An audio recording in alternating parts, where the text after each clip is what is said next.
Hey all, Bhaskar here. Just after my Saturday morning game of tennis and some thoughts and ideas to share with you that inspire me and hope they inspire you. This one comes from the words of the Buddha that I find to be very profound and pragmatic. And very simply, the Buddha said that I find in society there are four kinds of people. Four kinds of people. One kind that moves from darkness to darkness. Another kind that moves from light to darkness. A third kind that moves from darkness to light, and a fourth kind that moves from light to light. So the first kind, from darkness to darkness, these are people who might be going through a tough time in their life. The situation is intense, it's hard, and they spend all their time blaming people. They blame the husband, they blame their wife, they blame the kids, they blame the boss, they blame the politicians, they blame their country, just blaming, negative, hostile, belligerent. So from darkness, they keep moving into darkness. The second kind of people, from light to darkness. By good fortune, their life happens to be going well. The life is a nice summer song, a sweet breeze, and they spend their time being quite arrogant, not realizing how lucky they are and what a precious gift this is. But they go, look, I'm so smart, these people so stupid, I work so hard, these people so lazy, I'm so great, these people are not so great, these people are terrible, and they start ridiculing and demeaning people around them. From light, they move to darkness. The third kind of people, from darkness to light. So, again, things are jamming up, unwanted things are happening, wanted things are not happening, and they acknowledge this. The truth is, things are jamming up, yet they ask themselves more empowering questions. Like, what am I learning right now? What's great about this? How can I still serve people? What do I appreciate right now? And all those kind of questions sort of take them from the darkness and move them to the light. Because what you appreciate, appreciates. And that keeps on becoming more and more light. And the fourth kind of people, from light to light. These are people who are in that 0.1% of the most fortunate people. They have running water, they have electric light, they have shelter, they have clothing, they have a job and house, and everything is working great.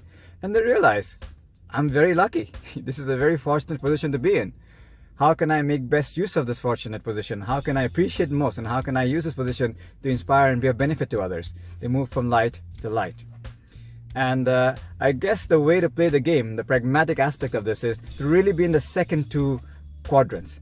Whether you're in light or darkness right now, that's just the way the cards are being played out. We don't have much say over that. But we do have some say over where to go from here.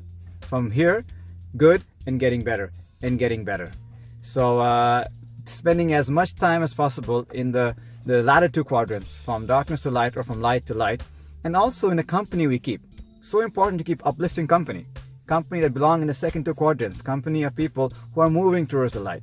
No matter what their life situation is, they're optimistic, they're positive, they're humble, they're generous and kind. So those kind of people really uplift. They are light by definition. Quick costume change, scenery change. A word about the people in your life that might be in the first two quadrants, darkness to darkness or light to darkness.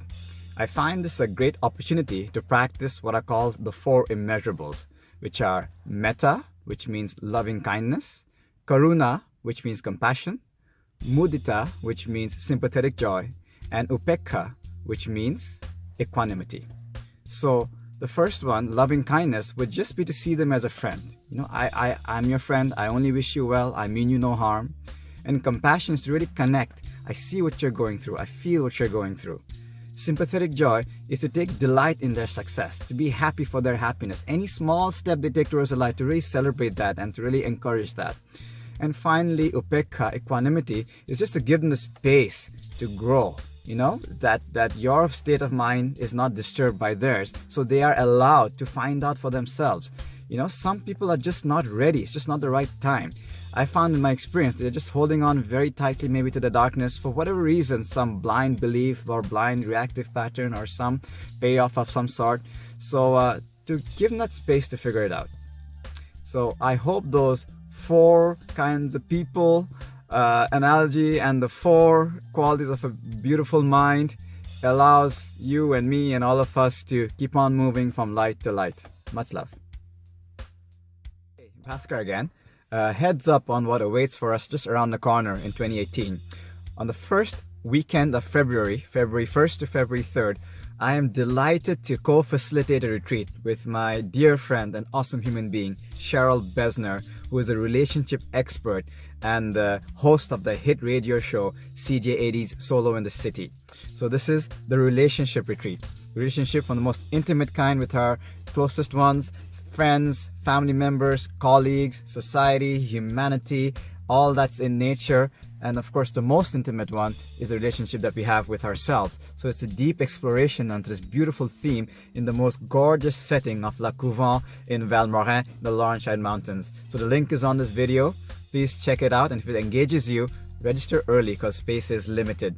Beyond that, I wish you an excellent holiday season, Christmas season, celebrations, festivals. May you also take the time to tune in and see what lies ahead. And I wish the best for you in 2018. Good for yourself and good for all those around you. Until soon, much love.